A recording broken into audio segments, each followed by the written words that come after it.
আপনাদের সকলকে যারা এই ভিডিওটি দেখছেন তাদেরকে প্রভু যীশু খ্রিস্টের নামে শুভেচ্ছা জানাচ্ছি। আজ আমরা সদাপ্রভু ঈশ্বরের একটি পরম আশীর্বাদের বিষয় ঘোষণা করতে যাচ্ছি। সেই আশীর্বাদের বিষয়টি আমাদের জানা একান্ত প্রয়োজন, কারণ তা জানলে ও তা মান্য করলে ঈশ্বর আপনাদের জীবনকে সম্মানিত করবেন, এটা নিশ্চিত। আজ আমি সাধু দাউদের মতো ঘোষণা করছি, ঈশ্বরের বাক্য পবিত্র এবং এই পবিত্র বাক্য বাইবেলকে সম্মান করুন। বিনিময়ে ঈশ্বর আপনার জীবনে সম্মানে ভরিয়ে দেবেন। আসুন এই মুহূর্তটিকে স্মরণীয় করে রাখবার জন্য পবিত্র বাইবেলের যিশায়া পুস্তক 40 অধ্যায়ের 6 থেকে 8 পদ পাঠ করি। একজনের রব সে বলিতেছে, ঘোষণা করো। একজন কহিল, কি ঘোষণা করিব? মর্তমাত্র তৃণস্বরূপ, তাহার সমস্ত কান্তি ক্ষেত্রস্থ পুষ্পের তুল্য। তৃণ শুষ্ক হইয়া যায়, পুষ্প ম্লান হইয়া পড়ে, কারণ তাহার উপরে সদাপ্রভুর নিঃশ্বাস বহে। সত্যিই লোকেরা তৃণস্বরূপ, তৃণ শুষ্ক হইয়া যায়, পুষ্প ম্লান হইয়া পড়ে, কিন্তু আমাদের ঈশ্বরের বাক্য চিরকাল থাকিবে। এই পৃথিবীতে অনেক দৃষ্টান্ত আসে যেখানে আমরা এই সত্য জানতে পারি। ঈশ্বরের বাক্যকে সম্মান দিলে বিনিময়ে ঈশ্বর তাদের জীবন সম্মানে ভরিয়ে দেন। এই সম্মান ব্যক্তিগতভাবেও দেন, পারিবারিকভাবেও দেন, আবার জাতি হিসাবেও দিয়ে থাকেন। আজকের সবচেয়ে বড় জাতি হিসাবে আমেরিকানরা সম্মানের আসনে বসে আছে। আমরা বিশ্বাস করি এই জাতির পূর্বপুরুষেরা ঈশ্বরকে সম্মানিত করেছিল। তাদের টাকার মধ্যে এই কথা লিখে, ইন গড উই ট্রাস্ট। আজ তারা ধনে, মানে ও শক্তিতে বিশ্বসেরা। ঈশ্বরকে সম্মানিত করার জন্য আমেরিকার পূর্বপুরুষেরা কৃতজ্ঞতা বা থ্যাঙ্কস গিভিং ডে পালন করেছে। আজও তা তারা পালন করছে, কারণ তাদের দেশের জমিতে যখন প্রথম বীজ বপন করেছিল, ঈশ্বর সেখানে শতগুণ ফসল দান করেছিলেন। আর দেখুন, আজও তারা ফসলের জগতে 1 নম্বর দেশ। আমরা বিশ্বাস করি আমেরিকার এই যে প্রথম জেনারেশন ঈশ্বরকে সম্মান দেখিয়েছিল, ঈশ্বর প্রতি উত্তরে তাদের প্রতি সম্মান দেখিয়েছেন, তাদের জীবনে প্রসপারিটি দিয়ে, তাদের জীবনে উন্নয়ন দিয়ে। ঈশ্বরকে যারা তাদের নিজেদের জীবন দিয়ে সম্মান করে, ঈশ্বরও তাদের সম্মান করেন বহুগুণ দয়া ও অনুগ্রহ দান করে। পবিত্র বাইবেল এর সাক্ষী। পবিত্র শাস্ত্রে বাইবেলের অনেক প্রমাণ আছে। ঈশ্বরকে সম্মান দান করলে ঈশ্বর তার বিবিধ দয়া ও অনুগ্রহ অনুসারে আমাদের জীবনকে সম্মানিত করে থাকেন। পবিত্র বাইবেলের একটি উদাহরণ দিচ্ছি, প্রথম বংশাবলী 17 অধ্যায় থেকে। রাজা দাউদ রাজা হবার পর তিনি ভাবলেন তিনি রাজবাড়িতে থাকছেন আর সদাপ্রভুর সিন্ধুক তাম্বুতে বাস করছে। তিনি সদাপ্রভুর জন্য একটি মন্দির নির্মাণের স্বপ্ন দেখলেন। ভাববাদী নাথনকে ডেকে তিনি তার আকাঙ্ক্ষার কথা জানালেন। তিনি জানালেন তাকে তিনি সদাপ্রভুর জন্য একটি মন্দির নির্মাণ করতে চান। ভাববাদী নাথন বললেন, আপনার মনে যা আছে আপনি তা করুন ঈশ্বরের জন্য, কারণ ঈশ্বর আপনার সঙ্গে আছেন। সেদিন রাতেই দাউদের জন্য ভাববাদী নাথনের কাছে ঈশ্বরের বাক্য উপস্থিত হলো। ঈশ্বর বললেন, তুমি গিয়ে আমার দাস দাউদকে বলো যে সদাপ্রভু বলছেন, আমার থাকবার ঘর তুমি তৈরি করবে না। আমি এ পর্যন্ত কাউকে বলিনি আমার জন্য গৃহ নির্মাণ করো। আমি তোমাকে আমার লোক ইসরায়েলীয়দের শাসনকর্তা হবার জন্য, আমি তোমাকে পশু চড়াবার মাঠ থেকে ভেড়ার পালের পেছন থেকে নিয়ে এসেছি।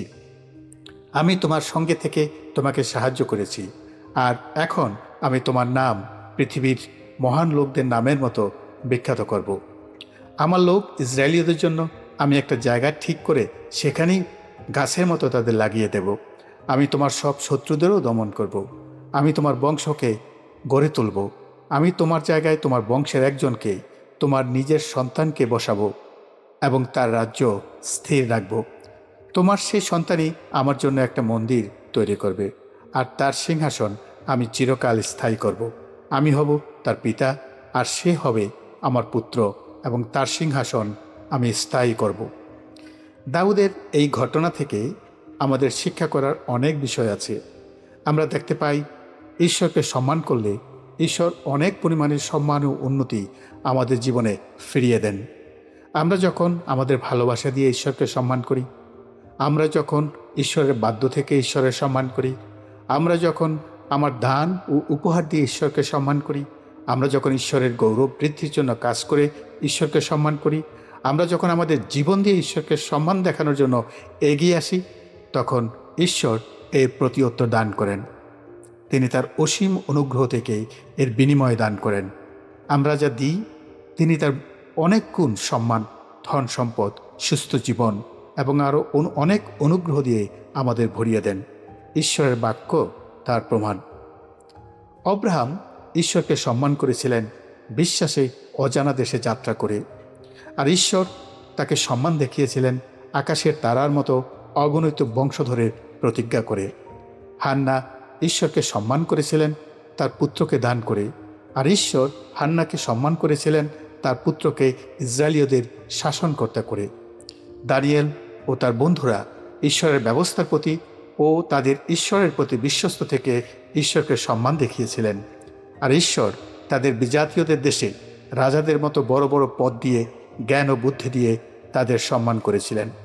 এরকম শত শত উদাহরণ পবিত্র বাইবেলের মধ্যে রয়েছে। আমাদের জীবনের সমস্ত সময়টাই হলো তার জীবন্ত বাক্যকে সম্মান দেখাবার সময়। ঈশ্বরের বাক্যে আমরা পাঠ করেছি, তৃণ শুষ্ক হইয়া যায়, পুষ্প ম্লান হইয়া পড়ে, কিন্তু আমাদের ঈশ্বরের বাক্য চিরকাল থাকিবে।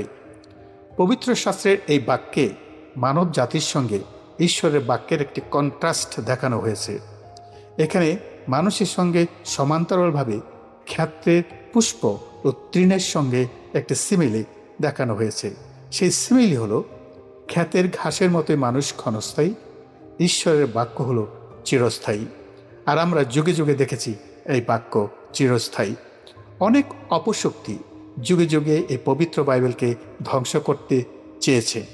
পৃথিবীর অনেক বড় বড় রাজা বাদশাগণ পবিত্র বাইবেলকে ধ্বংস করতে চেয়েছেন, কিন্তু ইতিহাস সাক্ষী, যারা ঈশ্বরের বাক্যকে ধ্বংস করতে চেয়েছে তারা জগৎ সংসার থেকে ধ্বংস হয়ে গেছে। আজকের শাস্ত্রপাঠে ঈশ্বরের সেই চিরস্থায়ী বাক্যের জয়গান করা হয়েছে। এই বাক্য সত্য, 2 শমূয়েল 7:28 পদ। এই বাক্য ঈশ্বর নিঃশ্বাসিত, 2 তিমথিয় 3:16 পদ। এই বাক্য মানুষকে বাঁচিয়ে রাখে, মথি 4:4 পদ। এই বাক্য মানুষ এই মৃত্যু থেকে জীবন পার করে দেয়, যোহন 5:24 পদ। এই বাক্য মানুষকে পরিত্রাণের জন্য জ্ঞান দান করে, 2 তিমথিয় 3:15 পদ। এই বাক্য অনন্ত জীবনের পথ দেখায়, 1 যোহন 5:9-12 পদ। এই বাক্যই মানুষ হয়ে জন্মগ্রহণ করেছেন, আর আমরা তার মহিমা দেখেছি যীশু খ্রিস্টের মধ্যে। ঈশ্বরের এই বাক্য আমাদের জীবনে থাকতে হবে, কারণ এটা আমাদের জীবনের জন্যই প্রয়োজন, কারণ তা জীবনের নানা বিষয়ের কথা বলে।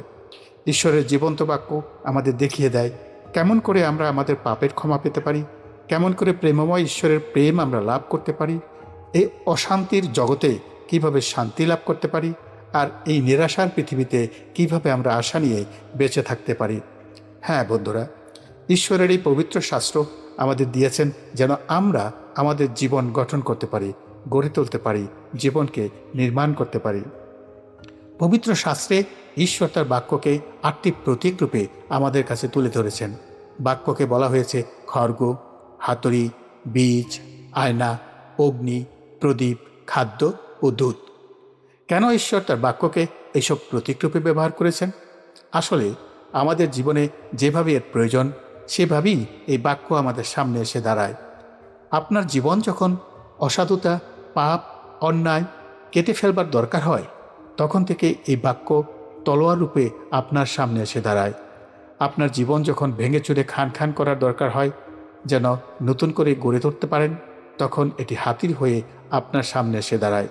আপনার জীবন যখন বৃদ্ধির প্রয়োজন হয়, ফলের দরকার হয়, তখন বীজ রূপে আপনার সামনে এসে দাঁড়ায়। আপনার নিজেকে যখন দেখবার প্রয়োজন হয়, আত্মজিজ্ঞাসার প্রয়োজন হয়, তখন তা আয়নারূপে আপনার সামনে এসে দাঁড়ায়। আপনার নিজেকে যখন খাঁটি, শুদ্ধ ও পবিত্র করার দরকার হয়, তখন তা আগুন হয়ে আপনার সামনে এসে দাঁড়ায়। আপনি যখন অন্ধকার ভ্রমণ করেন, তখন আপনার পথ দেখাবার জন্য আলোর প্রয়োজন হয়। সেই সময় বাক্য প্রদীপ হয়ে আপনার আগে আগে চলে। আপনি যখন আত্মিক পুষ্টিহীনতায় ভোগেন, অস্বাস্থ্যকর জীবনযাপন করেন, তখন তা দুধ ও খাদ্য হয়ে আপনার জীবনকে সুস্বাস্থ্যে ভরিয়ে দেন। ঈশ্বরের বাক্য সত্যি এবং অদ্ভুত এবং বিস্ময়কর। আমাদের জীবনের এমন কোনো দিক নেই যা এই বাক্য আলোচনা করে না, এমন কোনো বিষয় নেই যে বিষয়ে দিক নির্দেশনা দেয় না। পবিত্র বাইবেল সত্যিই একটি বিস্ময়। আমরা বলি এটি সপ্তাশ্চর্যের এক আশ্চর্য। আমরা এই কথা নিশ্চিত করে বলতে পারি, সময়ের পরিক্রমায় এই পুস্তক রচিত হলেও জীবনের সব দিক এতে আলোচিত হয়েছে, যেন মানুষ পরিপূর্ণ মানুষ হয়ে জীবন ধারণ করতে পারে। যদিও কোনো বিজ্ঞানী এই বই লেখেননি, তবুও বিজ্ঞানের অনেক সূত্র এতে আছে, বিজ্ঞানের অনেক ক্লু এতে রয়েছে। যদিও কোনো দার্শনিক এই শাস্ত্র লেখেননি, তবুও দর্শন শাস্ত্রের অনেক তত্ত্ব, দর্শনের অনেক ভাবনা আপনি এতে পাবেন। যদিও কোনো কবি এটা লেখেননি, কিন্তু জগতের শ্রেষ্ঠ কবিতা এতে লিপিবদ্ধ রয়েছে। যদিও কোনো গল্পকার, কোনো কথা সাহিত্যিক এটা লেখেননি, তবুও সুন্দর সুন্দর নান্দনিক গল্প এতে স্থান পেয়েছে। সর্বোপরি কোনো ইতিহাসবেত্তা এই গ্রন্থ রচনা করেননি, কিন্তু জগতের চমৎকার ইতিহাস এতে লিপিবদ্ধ রয়েছে। হ্যাঁ, পবিত্র শাস্ত্র যদিও বিজ্ঞান নয়, দর্শন নয়, কবিতা নয়, গল্প নয়, ইতিহাস নয়, কিন্তু এখানে যুগে যুগে ঈশ্বর মানুষের সঙ্গে কিভাবে ব্যবহার করেছেন সেই কথাই লিখিত হয়েছে, এবং তা পবিত্র শাস্ত্ররূপে আমাদের কাছে এসেছে, যেন আমরা জীবনের পথ বেছে নিতে পারি। খ্রিস্ট ভক্ত হিসেবে যখন আমরা জীবনের আধারকে ধারণ করি, তখন মৃত্যু নয়, ধ্বংস নয়, কিন্তু জীবন নিয়েই হাজির হয়। প্রিয় বন্ধুগণ, বাইবেল আমাদের জীবনের মানদণ্ড। ঈশ্বরের এই বাক্য মুক্তিদাতার সঙ্গে আমাদের পরিচয় করিয়ে দেয়। তাই বাইবেলের জন্য ঈশ্বরকে ধন্যবাদ দেওয়া প্রয়োজন। সেই জন্য আসুন আমরা আমাদের প্রার্থনা দিয়ে, আমাদের দান দিয়ে ঈশ্বরের বাক্যকে সম্মান করি। আমরা বিশ্বাস করি আমাদের ঈশ্বর তার বিবিধ অনুগ্রহ অনুসারে আমাদের সম্মান করবার জন্য এগিয়ে আসবেন। আসুন প্রতিদিন বাইবেল পাঠ করি ও ঈশ্বরকে সম্মান করি। আমেন।